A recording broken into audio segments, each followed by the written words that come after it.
Kisah sahabat Abdurrahman bin Auf, mata air kedermawanan. Dalam lintasan sejarah Islam, ada tokoh-tokoh agung yang membuktikan bahwa kekayaan bukanlah penghalang untuk mencapai derajat tertinggi dalam keimanan. Mereka berdiri tegak sebagai pejuang, pengusaha, pemimpin, dan pendakwah. Salah satunya adalah sosok luar biasa bernama Abdurrahman bin Auf, seorang sahabat yang mampu menggabungkan dunia dan akhirat dalam harmoni yang menakjubkan. Ia kaya, namun zuhud. Ia sibuk berdagang, namun tak pernah lalai dari jihad dan dakwah. Ia pemalu, namun gagah berani di medan perang. Inilah kisah tentang bagaimana iman mengubah seorang pedagang Makkah menjadi salah satu pilar penopang Islam. Mari kita ikuti jejak langkah beliau dan temukan inspirasi hidup yang menyalakan cahaya iman. Abdurrahman bin Auf radhiyallahu anhu dilahirkan sekitar 10 tahun setelah tahun gajah dari kalangan bangsawan Quraisy, suku Zuhrah, suku yang juga menjadi asal-usul dari ibunda Nabi, Aminah binti Wahab. Nama aslinya adalah Abd Amr atau Abdul Ka'bah. Namun, setelah masuk Islam, Rasulullah Shallallahu Alaihi Wasallam mengganti namanya menjadi Abdurrahman, yang berarti hamba yang maha pengasih. Sejak masa muda, Abdurrahman dikenal sebagai pemuda yang cerdas dan berbakat dalam perdagangan. Ia telah menjelajahi berbagai negeri untuk berdagang dan dikenal luas karena kejujuran, integritas, serta ketajaman insting bisnisnya. Kepribadiannya yang rendah hati dan tidak sombong, serta kesediaannya untuk belajar dan mendengar, menjadi ciri khas yang membuatnya dicintai. Abdurrahman termasuk dalam golongan as-sabiqun al-awwalun, yaitu orang-orang pertama yang memeluk Islam. Ia masuk Islam melalui ajakan sahabat dekatnya, Abu Bakar Ash-Shiddiq. Tanpa ragu dan tanpa menunggu, ia menyatakan keimanannya di tengah ancaman dan tekanan dari kaum Quraisy yang masih menyembah berhala. Keputusannya untuk memeluk Islam menyebabkan ia kehilangan dukungan keluarganya. Hartanya dirampas dan ia mengalami berbagai siksaan. Namun Abdurrahman tidak goyah. Ia memilih sabar dan istiqomah, menempatkan ridho Allah di atas segala kenyamanan duniawi. Ketika Rasulullah memerintahkan para sahabat untuk hijrah ke Madinah, Abdurrahman termasuk dalam barisan pertama yang meninggalkan kota kelahirannya demi agama. Sesampainya di Madinah, Nabi mempersaudarakan kaum Muhajirin dengan kaum Ansyar. Abdurrahman dipersaudarakan dengan Sa'ad bin Rabi, salah seorang hartawan Madinah. Sa'ad dengan penuh ketulusan menawarkan setengah dari hartanya dan bahkan salah satu dari 2 istrinya untuk dinikahi Abdurrahman.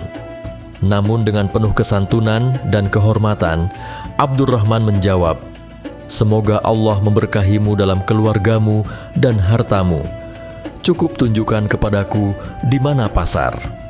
Hadits riwayat Bukhari.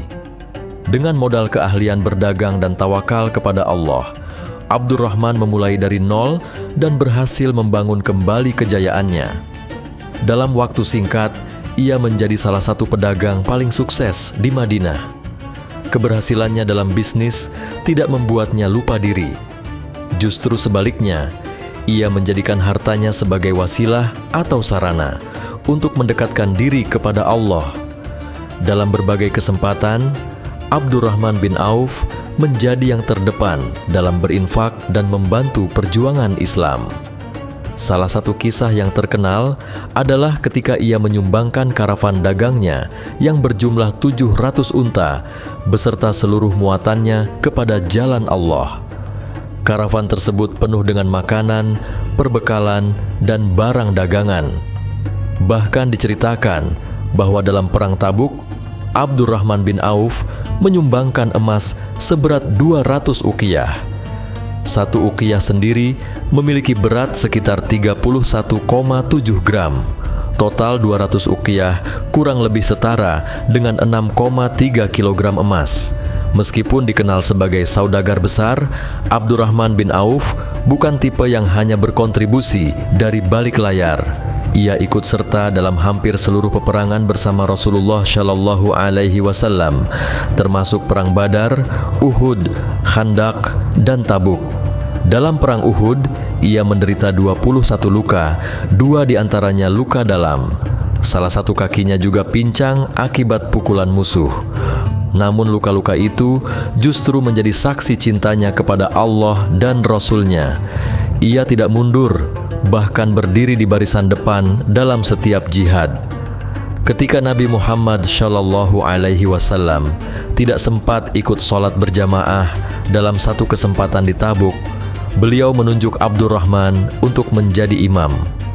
Ketika Rasulullah datang dan masuk rakaat kedua, beliau tetap berada di belakang dan mengikuti sholat. Hal ini menjadi kehormatan besar bagi Abdurrahman karena Rasulullah sholat di belakangnya. Hadits riwayat Muslim. Selain dalam ekonomi dan jihad, Abdurrahman bin Auf juga berperan dalam aspek kenegaraan. Ia termasuk dari 10 sahabat yang dijamin masuk surga.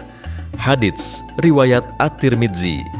Beliau juga salah satu dari 6 anggota syura yang dipilih oleh Umar bin Khattab radhiyallahu anhu untuk memilih khalifah setelahnya. Dalam peristiwa itu, Umar memberikan suara penentu kepada Abdurrahman bin Auf. Setelah beristikharah dan melakukan musyawarah dengan para tokoh, Abdurrahman memutuskan untuk membaiat Utsman bin Affan dengan syarat bahwa kepemimpinannya harus tetap dalam garis sunnah dan keadilan. Di usia senjanya, Abdurrahman hidup dengan penuh kehati-hatian dan tangis karena khawatir akan hisab kekayaannya. Ketika ia wafat pada tahun 32 Hijriah, Madinah berduka.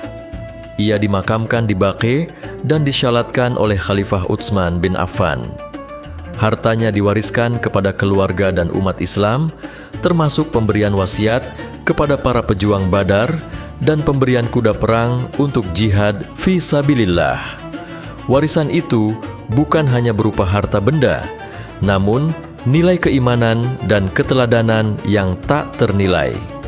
Dari perjalanan hidup Abdurrahman bin Auf radhiyallahu anhu, kita dapat memetik berbagai pelajaran berharga yang tak hanya menyentuh sisi spiritual, namun juga membimbing kita dalam menjalani kehidupan dunia dengan tujuan akhirat. Berikut adalah beberapa pesan moral yang dapat kita renungkan dan teladani dari kisah hidup beliau. Yang pertama adalah selalu munculkan keikhlasan dalam keimanan. Meski menghadapi tekanan dan kehilangan, Abdurrahman bin Auf tetap teguh dalam Islam sejak awal dakwah. Yang kedua adalah selalu tumbuhkan kemandirian dan etos kerja. Kita tahu bahwa sosok Abdurrahman bin Auf tidak bergantung pada bantuan orang lain, tapi membangun usahanya dari nol dengan kejujuran dan kerja keras. Yang ketiga adalah tumbuhkan sikap kedermawanan yang luar biasa. Kita juga tahu bahwa kekayaan tidak membuatnya lalai. Justru semakin bertambah kekayaannya, semakin besar pula infaknya. Yang keempat adalah selalu munculkan sikap keberanian dan kesetiaan. Abdurrahman bin Auf tidak hanya berjihad dengan harta, tapi juga dengan jiwa, bahkan menderita luka berat demi Islam.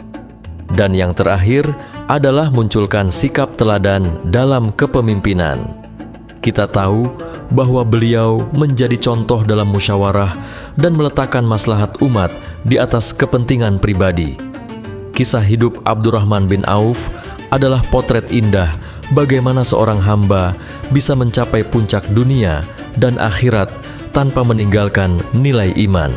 Semoga Allah Subhanahu wa Ta'ala menjadikan kita penerus jejak para sahabat yang mulia.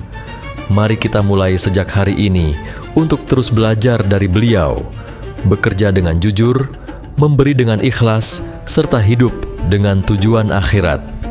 Itulah warisan sejati dari sahabat agung Abdurrahman bin Auf, mata air kedermawanan yang tak pernah kering.